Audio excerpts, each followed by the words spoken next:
Welcome to my first product review. Today we'll be looking at the Rascal Plus Pet Trailer by Schwinn. This is my first bicycle trailer, unless you want to count all my childhood mishaps trailing a radio flyer wagon. Rest assured, this setup is loads safer than whatever you came up with as a child before the World Wide Web. I've divided my review into three categories: hardware and construction, handling and ease of use, and design. I provided a score for each out of 10 and averaged them.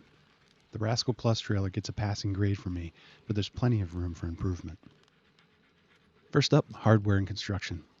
The frame and most of the hardware is sturdy and well built, which contributes to its significant weight. Unladen, the Rascal weighs in at 35 pounds. The steel frame trailer is beefy and stable. It has a low center of gravity and a wide stance, which is a plus when pulling large animals and upwards of 100 pounds. Why would anyone do that, you ask? Clearly you haven't met Theo. He will be our passenger today. As you can see, he's outfitted with the latest safety gear, including a harness and safety goggles, which are not included. The frame-fastened leash, however, is included with the trailer. Observe Theo's can-do attitude and timeless good looks. Who wouldn't take him for a ride? Well, as it turns out, perhaps someone with a large pet who didn't want to modify their trailer. My first complaint has to do with the fabric shell which comprises the canopy of the trailer. The zippers and screens seem durable, but the synthetic fiber shell is weak and poorly stitched. Even before our first outing, signs of stress stitching was already apparent from just sitting, fully assembled, in my dining room for about a week and a half. This did not inspire confidence in the unit. For peace of mind, I modified a cargo lifting net by cutting to size and hand sewing additional loops for carabiners. This passed my strength tests and allowed Theo to lean into it with confidence. The material used for the canopy is kind of a big issue for me.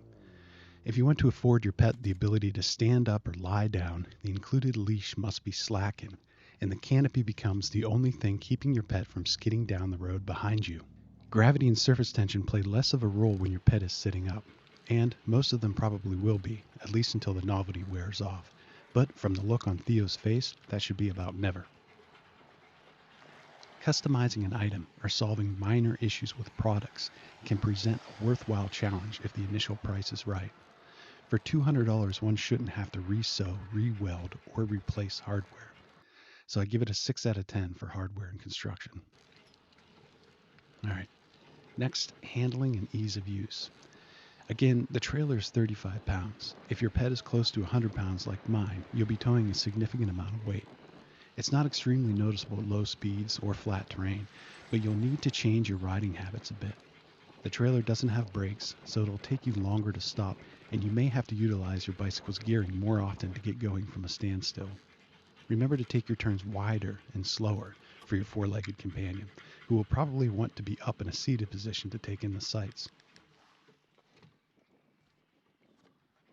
The handling is solid but stiff despite the 16-inch wheels. It would be nice if a suspension system could be incorporated into later designs. Would it be too much to ask for adequate dampening per pet weight? At the $200 to $300 price point, it doesn't seem unreasonable. Most $300 hardtail mountain bikes at Walmart come with front fork suspension. The current price for the Rascal Plus on Amazon, where we bought ours, is $227, with a list price of $289. I give it a 9 out of 10 for handling and ease of use. The stiff ride and substantial weight kept me from issuing a perfect score here. Lastly, a word on design. I love the design of this trailer and wished I didn't have to dock it here. It's functional, looks like a cute little camper, has safety-conscious coloring, flags and reflectors, and has portability and storage in mind, both important considerations for cyclists who must both live with and transport their gear. My chief complaint concerns the locking mechanism on the rear crossbar, which is designed to unbuckle and swing forward, allowing for the sides to fold down onto the bed of the trailer. The plastic side release buckle would be better imagined as a spring, dedent, or bridge pin, maybe even dual snap buttons inside the tubing. The existing locking mechanism, a plastic buckle, has already broken on mine. The bottom tine of the buckle snapped upon second disassembly. With pins attaching the wheels and hitch, one more pin wouldn't have been too much to ask. While it is true that the buckle is hardware, I included it in this category as its application is more of a design flaw. Plastic buckles are practical and even convenient in the proper application. This isn't it. It's likely that other customers have already secured their cross brace by some other means. There is a full-size zippered door in both the front and back of the trailer, making entry and exit possible from both directions. Although it is tight inside, there's room enough for Theo to lay down.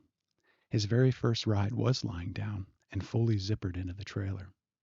Today he's using the zippered porthole in the top of the front screen door. The size of the porthole is perfect for large dogs and seems to discourage disembarking. That feature is nice.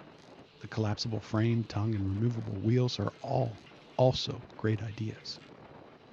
The wheels attach in such a way that it's possible to change the inner tubes without removing the entire wheel. I like that too. I give the design an 8 out of 10. In total, I give the Rascal Plus a 23 out of 30. 76%. A C. In summary, I love the sturdy steel frame but hate the fabric canopy and poor stitching.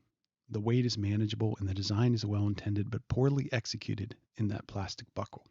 This has been my experience with Schwinn. They often deliver a nearly perfect product. Like the kick bike I have whose rear fender slid under the tire and became a ski. Here's a photo of the rock which wedged between the tire and the fender, captured by my action cam a few seconds after I impacted the ground. But that's a review for another day.